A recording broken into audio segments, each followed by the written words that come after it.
The Trans-Saharan trade was designed and dictated by the Berbers merchants of North Africa.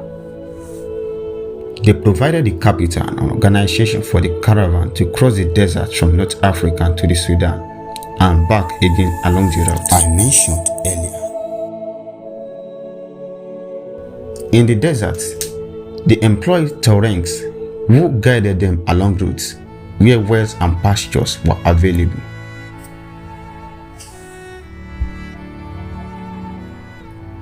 The Sahara Desert is vast and shapeless as the sea, and caravans can easily become lost and perish without the help of these touring guides who lived in the desert and knew every inch of it.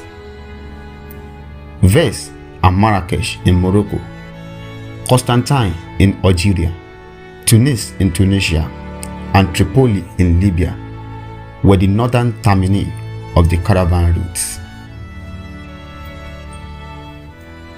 The cities of Ghana, Mali, Djenné, Timbuktu, and Gao in the western Sudan, Kano, Katsina, and Kukua in the central Sudan were the southern termini of the caravan routes.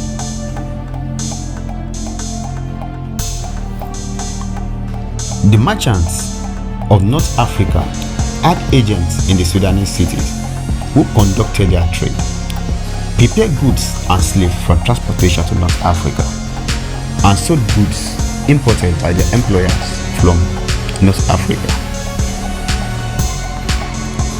This development makes the likes of Timbuktu, Gao, Katsina, Kano, Djenné grew into an enormous market, cities where traders from all directions used to meet. This trade was done partly by barter and partly with metal currency. For instance, slaves were given in exchange for salt. The great bulk of the trade was done in good currency. Iron coinage was also used. Later, the Arabs introduced cowries. The Trans-Saharan trade continued into the 19th century, but by the later half of that century, it had weakened terrifically. The abolition of the slave trade in Africa by European nations played a major role in hastening the fall of the Trans-Saharan trade.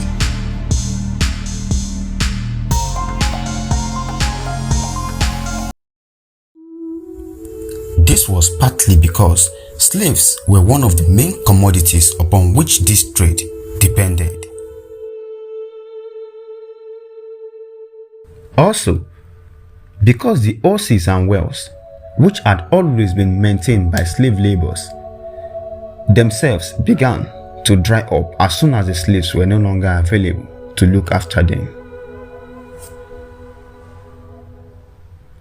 Another cause of the decay of the caravan routes was the discovery of the sea routes from the Mediterranean to the west coast of Africa. Gold, ivory, and ostrich feathers, formerly carried along the caravan route of North Africa, were now transported to the northern market cheaply, more quickly, and more safely by sea.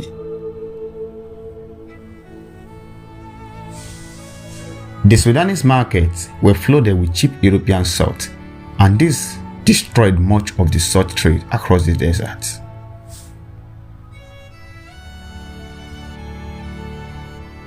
The decline of the Trans-Saharan trade had far-reaching effects. It destroyed the means of livelihood of the Tuaregs, who depended on what they could earn as guides and transport agents of the caravan crossing the desert. The result was that they began to prey with greater ferocity than ever before on the settled agriculturists on the fringes of the desert. Borno suffered greatly from the Tuareg invasions in the 18th century AD.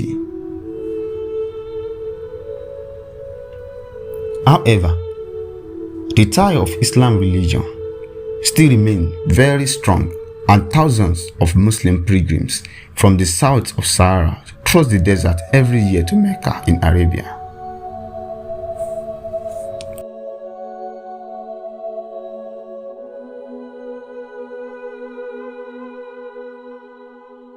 This history channel is a new one, and to be able to bring you more history videos, kindly click down below to subscribe to our channel and turn on the notifications so as to be able to view our next video.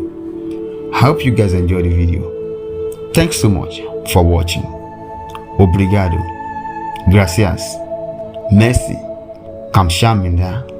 Eshe púpọ̀.